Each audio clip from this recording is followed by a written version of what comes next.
చాలా రోజుల నుంచి ఒక పని చేద్దాం అనుకుంటూ సరైన టైం దొరక్క పోస్ట్పోనింగ్ అయితే చేస్తున్నాను. అదేంటంటే ఈ సింక్ కింద కబోర్డ్ క్లీనింగ్ అనమాట.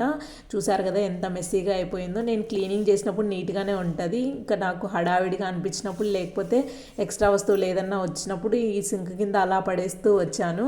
ఇంకా అవి ఇంత చెత్త అయితే చేరుకునింది. ఈరోజు అయితే చాలా వరకు డీక్లటరింగ్ చేసి నీట్గా అయితే పెట్టుకోవాలి. ఇంట్లో పిల్లలు లేకపోతే ఏ పనైనా మనం అనుకున్నప్పుడు చేసుకోవచ్చు, కానీ పిల్లలు ఉంటే మాత్రం కొన్ని పనులు మనం అనుకున్నప్పుడు చేసుకోలేము, మనకు వీలైనప్పుడే చేసుకోవాలి కదా. సో నాకు కూడా మా పిల్లలతో డే టైంలో కుదరట్లేదని చెప్పేసి ఇంకా ఈరోజు సండే కదా, మార్నింగ్ త్వరగా లేచి ఈ పని అయితే స్టార్ట్ చేశాను. ఇప్పుడైతే అన్నీ ఇంకా బయటికి పెట్టేసి ఒక క్లాత్ అయితే మొత్తం క్లీన్ చేసేసుకుంటున్నా.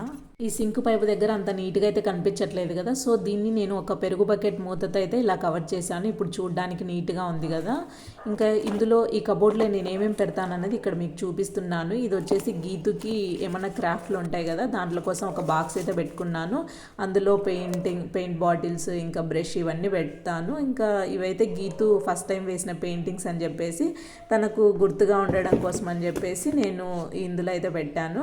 ఈ బాక్స్లో అయితే Amla powder and hibiscus powder అయితే పెట్టాను హెయిర్ ప్యాక్ కోసం. ఇంకా ఇది వచ్చేసి వైట్ సిమెంట్ అనమాట. ఇలా కవర్లో పెడితే బాగోదని చెప్పేసి కార్డ్బోర్డ్ బాక్స్లో అయితే పెట్టాను. ఇంకా చాక్ పీసెస్, కలర్స్ ఇవి మా ఆయన పెళ్ళైన కొత్తలో అయితే తీసుకొని వచ్చారు.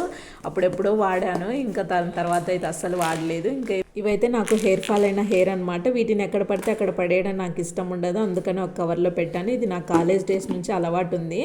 ఇంకా ఇవైతే కుంకుడుకాయలు, షికాకాయ నాకు ఈ మధ్య కొంచెం హెయిర్ ఫాల్ అవుతుందని చెప్పేసి అవి వాడదామని తెప్పించాను. ఇంకా ఇవి 3 కళ్ళ చిప్పలు, పిల్లలు ఉన్నారు కదా ఇంట్లో, దిష్టి కోసం అనమాట. ఇవైతే డిస్పోజబుల్ హ్యాండ్ గ్లోవ్స్. ఎప్పుడన్నా వీటిని బాత్రూమ్ క్లీన్ చేయడానికి యూజ్ చేస్తాను. ఇంకా ఇదైతే మా వాడికి ఫస్ట్ టైం యూజ్ చేసిన ఫీడింగ్ బాటిల్ అనమాట, అందుకనే వాడికి గుర్తుగా అలాగే పెట్టాను. ఇంకా అది ఎప్పుడు పడేస్తాను నాకు తెలియదు, ఇప్పటికైతే అలాగే ఉంచేసాను. ఇంకా ఇందులో అయితే నేను రేర్గా యూజ్ చేసే వాటిని అయితే ఇలా సర్దుకున్నాను.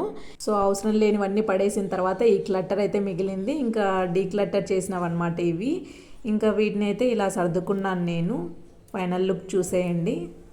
క్లీన్ చేసిన తర్వాత ఇలా నీట్గానే ఉంటుంది. మళ్ళీ మామూలే, కొద్ది రోజుల తర్వాత మళ్ళీ మెస్ అయిపోతుంది, మళ్ళీ క్లీన్ చేసుకోవడం ఇదే పని. సో ఈ ఫైనల్ లుక్ మీకు నచ్చినట్లయితే ప్లీజ్ లైక్ చేయండి. And thank you so much for watching this video. Bye bye.